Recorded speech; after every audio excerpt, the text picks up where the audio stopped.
Let me tell you, there's a sound you never forget, a voice cutting sharp through a perfect afternoon, turning something sweet into something bitter in just 3 words. Ma'am, step away. That's what I heard, plain as day, as I sat in a little ice cream shop with my daughter. People say Beverly Hills is all glitz, all easy living, but in that moment, the place froze like the world hit pause. My cone started dripping. My kid's hand squeezed mine, so tight her knuckles turned white, and suddenly I was on trial for the crime of loving my child in public. The cops had that look, bored, a little tired, but official as a gavel. We got a call about a possible child abduction. One said, already fishing out his notepad, and I thought, here we go again. Every table had gone dead silent, except for the quiet hum of someone's phone recording. I saw her, then the caller. Blonde, sunglasses indoors, all teeth and smug certainty, like she'd done the world a favor. I wanted to laugh, to scream, to grab my daughter and run, but I just knelt and told Leia, my little girl, remember what Mommy told you? People make mistakes, but we know who we are. I could see the officers didn't want this. At least the younger one didn't, have kept shifting like his shoes didn't fit. But the other? All protocol, no heart. I handed over my license, Leia's school ID, every scrap of proof I had that I belonged with my own child, but it didn't matter. It never does in these moments. Out of the corner, the blonde woman, let's just call her Marjorie, kept up her commentary for anyone who'd listen. You can't be too careful, you know. Human trafficking is everywhere, right?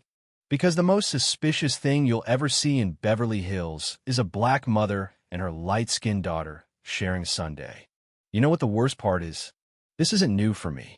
PDA meetings, the grocery store, the pediatrician's office, people always ask if I'm the nanny, the babysitter, if I have authorization to make decisions for my own flesh and blood.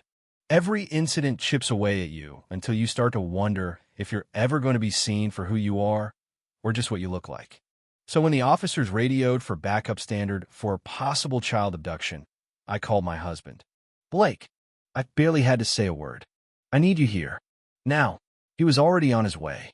Blake's a force of nature, not just some guy with a good job. His name means something in this town, and that's the ugly truth. People listen to him. Why should it take a white husband with connections to validate my motherhood?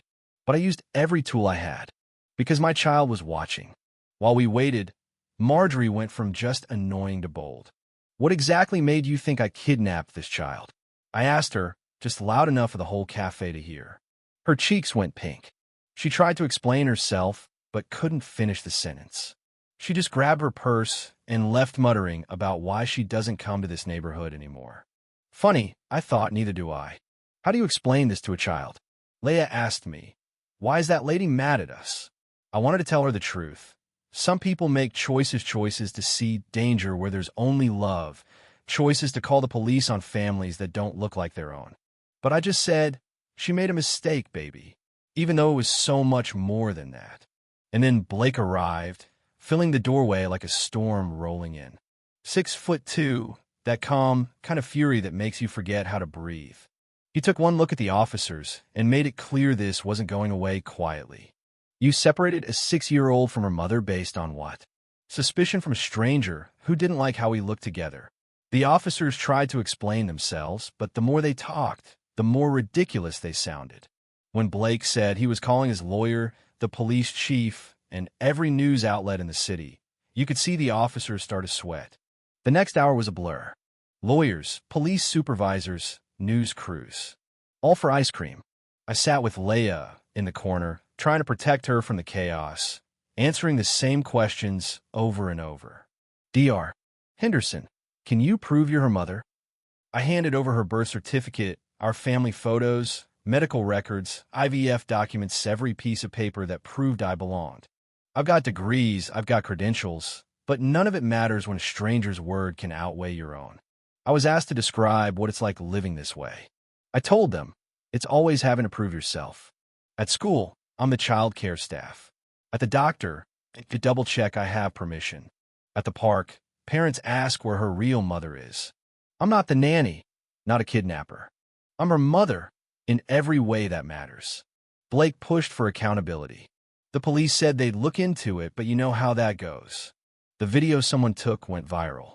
Marjorie got doxxed. Her company suspended her.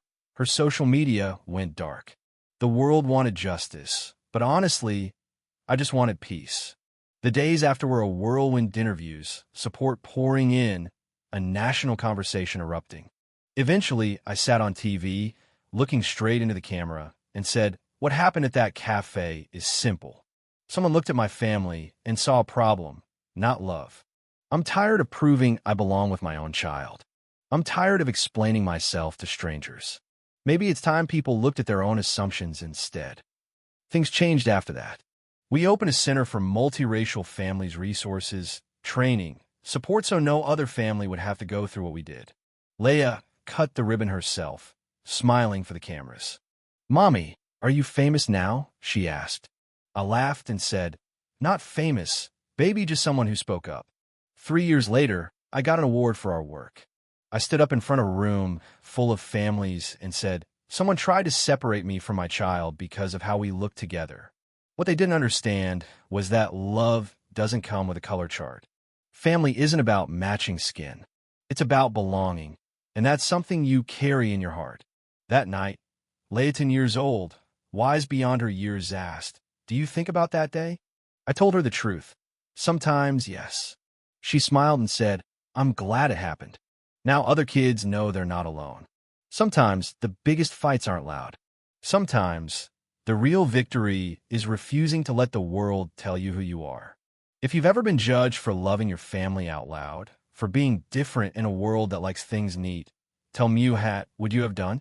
Would you speak up, or would you stay silent? Because I believe the only way we change the world is by refusing to be silent, one story, one voice, one family at a time. If this story touched you, share it. Let's talk about what's right, what's just, and who gets to decide what a family looks like. What would you do if you saw this happen? Would you speak up or keep your head down? Let me know below, because this isn't just my story. It's ours.